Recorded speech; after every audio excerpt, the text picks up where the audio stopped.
인사이드 함께 하도록 하겠습니다. 말씀 나눠볼 세 분입니다. 뉴스토마토 이혜진 기자, 토마토 투자클럽 강준구 전문가, 허준식 해설위원 함께 하겠습니다. 두 분 안녕하세요. 네, 안녕하세요. 네, 반갑습니다. 수요일 이슈부터 한번 점검을 해보도록 하겠습니다. 화면 보시죠. 네, 오늘의 주제 코스닥입니다. 낙폭과대 반등일까? 아니면 실적 기반의 상승의 시작일까?입니다. 오늘 장에서도 굉장히 좋은 흐름을 보여주고 있습니다. 그런데 이 중소형주가요, 참 걱정이 되는 부분이 참 많습니다. 일단은 올해 연초가 1월부터 4월까지 월봉상으로 굉장히 좀 양봉을 만들어내면서 좋은 흐름을 보여줬었는데요. 6월 말이었죠. 아마 두 분도 기억하실 겁니다. 524포인트 선이었죠. 저점까지 밀려나면서 좀 움직임이 좋지가 않았었습니다. 일단은 뭐 실적 우려가 발목을 잡았던 모습이었는데요. 얼마 전부터 갑자기 좀 전환 신호를 보내주고 있습니다. 이에 대해서 좀 논의가 필요할 것 같은데요. 낙폭과대에 따른 반등일지 아니면 실적 기반으로 이제 상승 신호탄을 보내주는 건지 오늘 장에서 점검해 보도록 하겠습니다. 자, 먼저 증권가 시각부터 들어보도록 하겠습니다. 이혜진 기자 정리해 주세요. 네, 말씀하신 대로 코스닥 지수가 여디트 1% 넘는 상승세를 이어가고 있습니다. 자, 그런데 이를 보는 이번 코스닥 상승을 보는 증권가의 시각이 다소 좀 엇갈리는 모습입니다. 일단 먼저 그동안 좀 낙폭이 과도했던 것에 따른 단기적, 일시적 반등일 뿐이다라는 해석이 나오고 있는데요.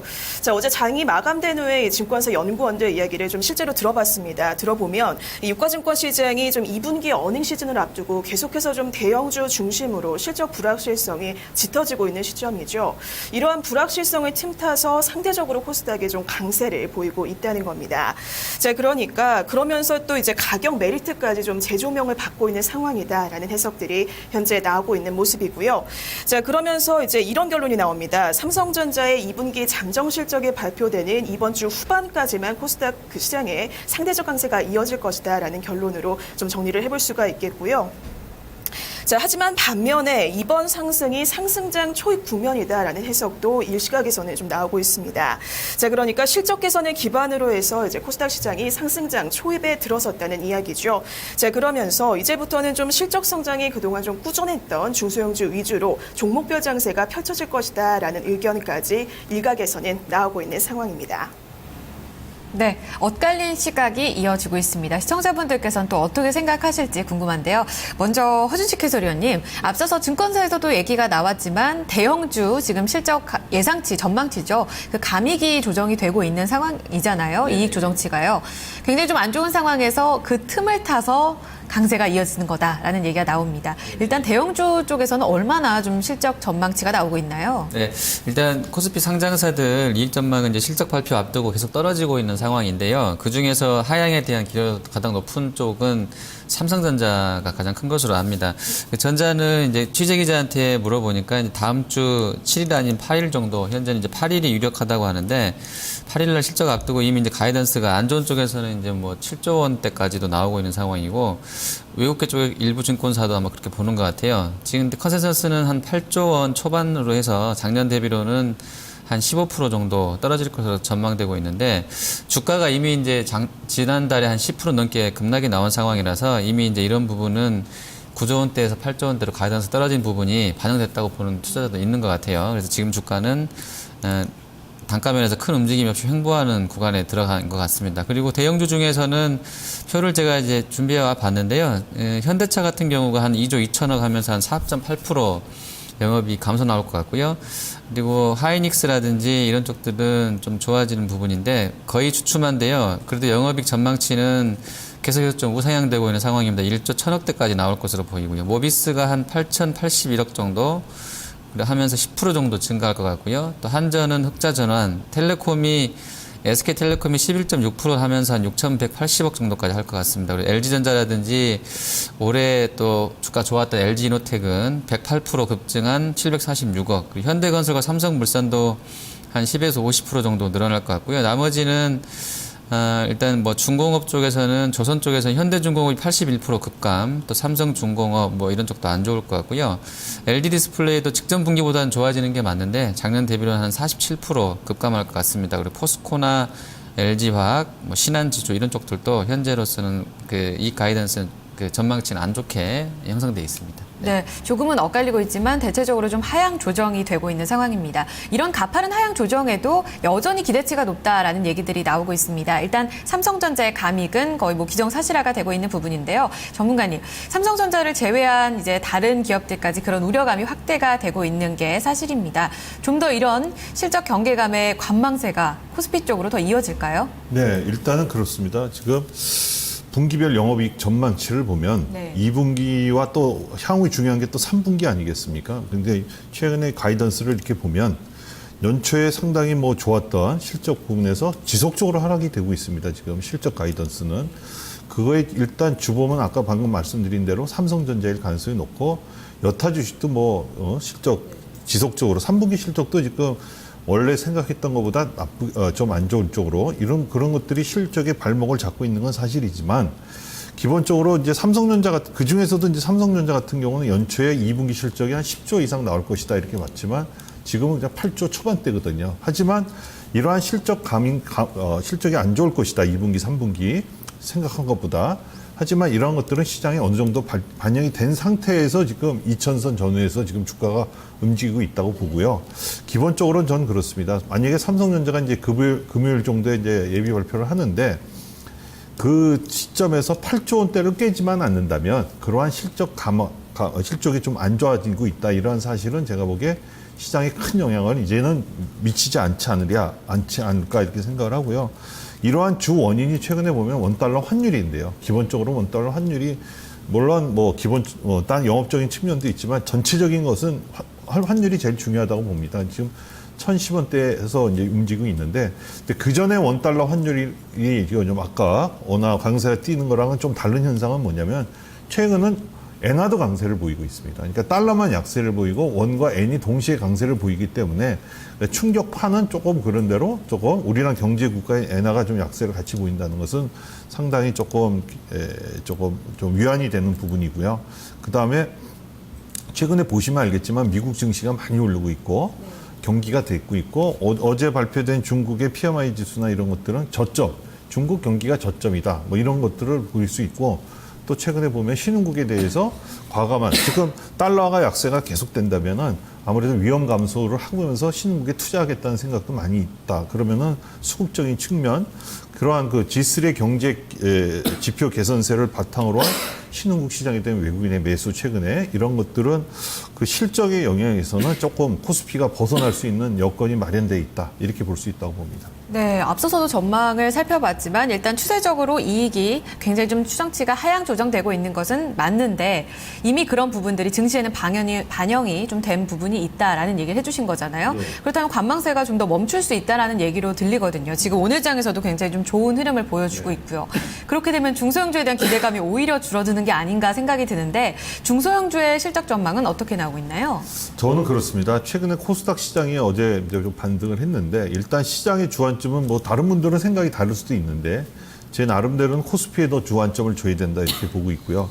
코스닥 시장은 실적은 1분기 최근에 코스닥 시장이 이제 반등을 하지만 이제 고점을 친 이후에 하락한 이유는 1분기 실적이 상당히 생각보다 안 좋았고 그리고 또 신용 잔고가 많이 증가한 바람에 그래서 최근에 조정을 받았는데 제가 보기에는 2분기 실적 자체도 그렇게 뭐 썩 좋아질 가능성은 적다고 봅니다. 물론 아직 나오지 않지만 하지만 이제 코스닥 시장이라는 게 성장성이 있지 않습니까? 그런 것들이 이제 성장성을 바탕이고 최근에 시장은 또 가격 조정이 충분히 또 이루어졌고 그런 가격적인 메리트 그래서 전체적으로는 그렇습니다. 코스닥 시장 자체는 낙폭 과대의 반등이다. 일단 이렇게 보는 게 맞을 것 같고 추세 고점을 베끼고는 조금 올라가기 좀 어렵지 않을까 좀 개인적으로 그렇게 생각을 하고 있고요. 그런 면에서 뭐 실적 업종, 뭐 에린이나 게임 업종 중에서 이제 2분기 실적이 좋아지는 코스닥 시장 중에서도 이제 좋아지는 업종은 있거든요. 에린이나 특히 이제 게임 같은 경우 오늘 NH엔터나 뭐 NC소프트니 뭐 이런 것들이 올라가는 이유는 역시 2분기 실적이 좋은 거거든요. 예, 그래서 그러한 것들, 성장성 이런 것들 성별적으로 좀 접근을 해야 된다 이렇게 봅니다. 네, 그렇군요. 그렇다면은 실적 기반의 상승보다는 추세적으로 지금 좀 가격 메리트가 부각되면서 단기적으로 좀 반등으로 볼 수 있다라는 얘기를 해주셨잖아요. 그럼 코스닥 시장이 어느 정도까지 올라간다고 보시는 건가요? 일단 저는 이제 코스피 시장이 조금 조정받을 때마다 코스닥이 조금 선별적으로 강세를 보일 것 같고요. 일단 전고점까지는 좀 어렵지 않을까 이렇게 봅니다. 그래서 그 정도 선에서 일단 당분간은 조금 코스피 생각이 좀 다를 수가 있지만 저는 개인적으로는 코스피에 조금 더 비중을 둬야 되는 거 아닐까 이렇게 봅니다. 그렇군요. 증권사 시각을 아까 살펴보니까요. 일단은 뭐 가격 메리트 부각으로 삼성전자 실적 발표 때까지만 오른다라는 얘기가 있었고요. 또 반대로 본다면 실적 이제 좋게 나오면서 하반기에는 종목별로 실적 좋은 종목들 위주로 차별화가 강하게 나타날 거다라는 추세 상승에 대한 의견도 있었는데 허준식 해설위원님 감기가 계속되시는 것 같은데요. 중소형주 좀 추세적으로 상승한다고 보세요? 일단은 코스닥이죠. 네. 코스닥에서 지금 가장 좋은 쪽은 인수 합병 후에 실적 기대감이 붙은 뭐 다음이라든지 실제로 이제 실적 발표 전에 여러 통로들을 통해서 확인되고 또 실적 호전에 대한 정황성의 자료들로 인해서 뭐 올라가고 있는 컴투스, 게임빌 같은 이런 종목들이 있을 것 같습니다. 이쪽은 이제 실적 모멘텀을 보고 있는 것 같고요. 그리고 이제 IT 부품은 낙폭 과다 후에 제가 이제 크루실텍으로 뽑아봤는데 이쪽 종목은 저평가 매력이 부각되는 시점에서의 반등으로 정리가 될 것 같습니다. 시장이 좋으면 원래 가장 셌던 놈하고 가장 안 좋았던 놈이 같이 올라가는 그런 장세가 나오는데 지금 코스닥의 분위기는 이런 분위기로 바뀌고 있기 때문에 상당히 좀 탄력이 좋아지지 않겠나 이렇게 기대를 하고 있습니다. 그렇군요.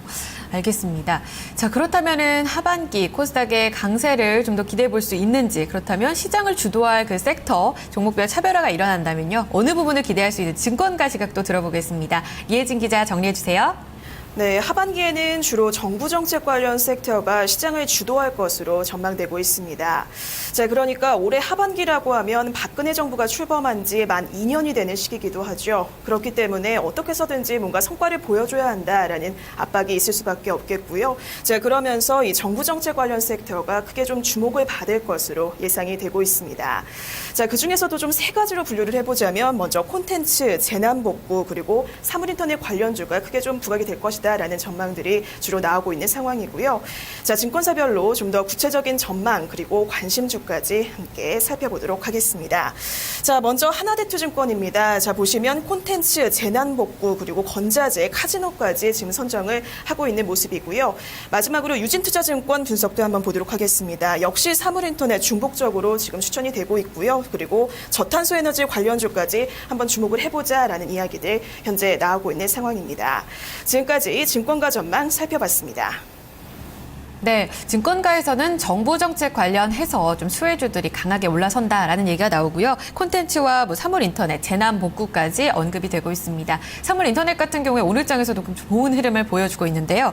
자, 두 분께서 보시기에는 또 어떤 섹터가 가장 유망한 섹터인지 한번 의견을 들어볼게요. 앞서서 허준식 해설위원님 같은 경우에는 IT 부품주가 저평가 매력으로 올라온다라는 얘기를 또 해주셨어요. 그 밖에 또 유망할 섹터, 좀 주도를 할 섹터 어느 쪽도 보세요? 일단은 하반기에 이기 경제팀 출범하고 나서 정책 모멘텀 받았던 상반기에 그런 중소형 테마류들은 글쎄 일단 출발은 했는데 돈이 없는 게 문제이기 때문에 그런 실제로 이제 투자라든지 집행하는 자금들을 어떻게 국민 저항 없이 만들어낼지가 관건이겠는데요. 어쨌든 상반기에 좋았던 테마성 종목군들 사물 인터넷, 3D 프린터, 바이오 헬스케어 다 될 수 있다고 보고요. 그리고 주도할 섹터는 코스닥에 한정해보면 여전히 인터넷 비즈니스 관련주라고 봅니다. 그래서 게임과 인터넷 포탈, SNS 메신저, 스트리밍, TV 이런 등등 포함해서요. 지금 한국인터넷진흥원 인터넷 통계를 보니까 국내 인터넷 이용자 수가 2000년도에 1,900만 명이었던 것이 이제 작년에 4,008만 명으로 우리가 거의 이제 인구 5천만 명이거든요. 그러니까 이제 아주 연세가 많으신 분 또는 이제 그러니까 사용할 수 없는 아이들 빼고는 대부분 다 인터넷을 한다. 인터넷 이용률이 한 82.1%에 달하는 것으로 나와 있고요. 이동전화 가입자 수는 건수 기준으로 이미 이제 1인당 한두 대 갖고 있는 사람도 있기 때문에 가입자 건수로 보면 1분기 말 현재로 이제 5,516만 건이거든요. 총 인구 대비로 100%를 넘어선 그런 상황에 있습니다. 여기다가 이제 광대역 LTE 상용화로 LTE 가속도가 붙고 있고 모바일 확산 시류까지 맞물리게 되면서 인터넷 비즈니스 관련주가 선도주 역할을 당분간 좀 하게 될 것으로 판단하고 있습니다. 네, 인터넷 관련주 하면 뭐 게임주도 언급을 해주셨고 뭐 네이버, 다음 다 포함이 된다고 보면 되는 건가요? 네, 맞습니다. 그러니까 인터넷으로 인터넷 상에서 기반해서 사업을 하고 있는 모든 업체들로 보시면 될 것 같습니다. 네, 그러면 조금 더 하나만 여쭤보면요. 일단 네. 네이버와 다음 같은 경우에 오늘 장에서도 2% 이상 좀 나란히 올라지고 있거든요. 네. 한 어느 쪽으로 보시는지도 한번 궁금해요. 아, 저번에 이거 기억을 하실지 모르겠는데 요 시간에 했었어요. 그래서 저는 다음이 더 좋다. 네이버는 그렇죠. 단기에 매도, 그렇죠. 단기에는 다음이 탄력이 좋을 것이다. 해서 다음은 제 생각에는 제가 정한 목표 주가는 아니고요. 지금 가장 센 쪽이 한 16만 원까지 나와 있는데 그 정도가 지금 알리바바가 이제 8월 초순에 어떻게 이제 밸류에이션을 받고 상장하는지가 가장 큰 관건인데 걔네가 지금 한 200조까지 나와준다고 하면 다음은 아마 16만 원까지는 충분히 갈 수 있지 않겠나 이렇게 판단하고 있고요. 지금 현재 분위기로는 뭐 나쁘지 않은 것 같습니다. 네. 네, 16만 원까지 충분히 좀 가능하다라는 얘기들 좀 반복적으로 나오고 있습니다. 자, 인터넷 섹터가 주도를 할 것이다라는 의견이 나오는데요. 전문가님, 앞서서도 게임과 LED가 좀 좋을 거다라는 얘기를 주셨어요. 종목별 차별화에 대해서도 얘기해 주셨는데 어느 쪽이 주도주가 될까요? 저는 개인적으로는 실적으로 본다면 방금 전에 말씀드린 대로 게임이나 LED 뭐 이런 쪽으로 뭐 얘기 드리고 싶은데 일단은 코스닥 시장은 아무래도 실적보다는 성장성을 좀 많이 봐야 된다고 봅니다. 그래서 저는 오늘 이 시간에는 전기차 관련주를 조금 더 얘기를 한번 해보고 싶은데요. 우리가 시장에서 그렇게 크게 받아들이진 않지만은 좀 한번 확 했다가 말했지만 최근에 그 테슬라 전기차 특허 개방은 제가 보기에는 전기차 시장 확대에 아주 획기적인 전환점이 될 가능성이 높다고 봅니다. 그래서 그러한 것들이 파이를 키우기 때문에 제가 보기에는 상당히 향후 하반기부터는 조금 우리가 더욱더 관심을 좀 가져야 된다. 전기차가 될까 이런 생각을 버려도 되지 않을 정도로 좀 획기적인 그 선언이고요. 그다음에 최근에 보면 테슬라나 닛산, BMW 같은 경우 충전 방식을 이제 표준화하는 연구를 하겠다고 선언을 했습니다. 그렇다면은 유수의 자동차 메이커들이 충전 방식으로 표준화된다면 이게 동일한 전 세계 어디 가서나 동일한 방식으로 충전을 시키는 방식을 만들겠다는 얘기거든요. 그러면은 이 전기차에서 제일 문제가 되는 부분이 역시 충전 부분이었기 때문에 그러한 것들이 된다면은 시장도 넓어지고 비용도 감소할 가능성이 높다. 그렇다면은 향후 전기차 시장 확대가 된다고 그러면은 우리나라 그 전기차 관련해서 좀 기술력이 있는 코스닥 회사 몇 개 회사들은 우리가 관심을 가져야 된다 이렇게 봅니다. 그럼 대표 종목으로 좀 눈여겨보시는 종목 있으세요? 제가 한 거는 최근에 그 P&E 솔루션이 최근에 차트 모양도 괜찮고 그리고 이 회사가 그 충전기 인프라 업체로 여러 업체 중에서도 제가 보기에는 약간 독보적인 존재다 이렇게 볼 수 있고 실질적으로 제주도에 그 사업을 충전기 공급을 했고 그리고 2차 전지 활성화 장비나 뭐 충전 관련 장비를 SDI나 뭐 LG화학에 공급하고 있다면 뭐 이 정도 회사 기술력이라면 그나마 코스닥 시장에서 좀 관심 가져도 괜찮지 않을까 이렇게 생각을 합니다. 네, P&E 솔루션을 딱 언급을 해주셨는데 어느 정도까지 가는지도 여쭤봐도 될까요? 글쎄요, 지금 주가대에서 최근에 그 낙폭이 좀 컸는데요. 한 10,000원 정도까지는 충분하게 가지 않을까 이렇게 생각합니다. 지금 7,050원인데 10,000원까지는 충분하다. 좀 중기적으로 봤을 때. 그렇죠. 허희 의원님께서 지금 끄덕끄덕 하셨는데 전기차 쪽은 어떻게 보세요? 예, 전기차 지금 저희 방송하는 시간에 LG화학 재료가 하나 나왔네요. 그 충칭인가요? 그쪽 난징인가요? 네, 난징인가요? 네네. 거기 배터리 공장 들어가는 것으로 나왔는데 일단 엊그저께 나왔던 그 충전소 1만 개, 뭐 또 LG화학의 그 배터리 공장 뭐 이런 부분들 보면 중국 모멘텀 전문가님 말씀하신 것처럼 충분히 받을 수 있다고 봅니다. 네. 좀 더 갈 수 있다라는 네, 의견이시죠? 네. 알겠습니다. 이쪽에서는 허 의원님께서는 인터넷 비즈니스 쪽으로 가장 주도 섹터로 좀 유망하다라는 의견이 나왔고요. 전문가님은 전기차 섹터가 아직 성장성으로 아주 유망하다라는 의견이 함께 나오고 있습니다. 증권가에서는 앞서 살펴보셨다시피 정부 정책 수혜 기대감으로 코스닥 시장이 이끌어 나갈 거다라는 의견도 나오고 있는데요. 함께 좀 종합적으로 살펴보시면 더욱 좋을 것 같습니다. 오늘 이슈 인사이드에서 코스닥 시장 점검해봤습니다. 두 분 말씀 여기까지 나눌게요. 감사합니다. 고맙습니다. 네, 이슈 인사이드였습니다.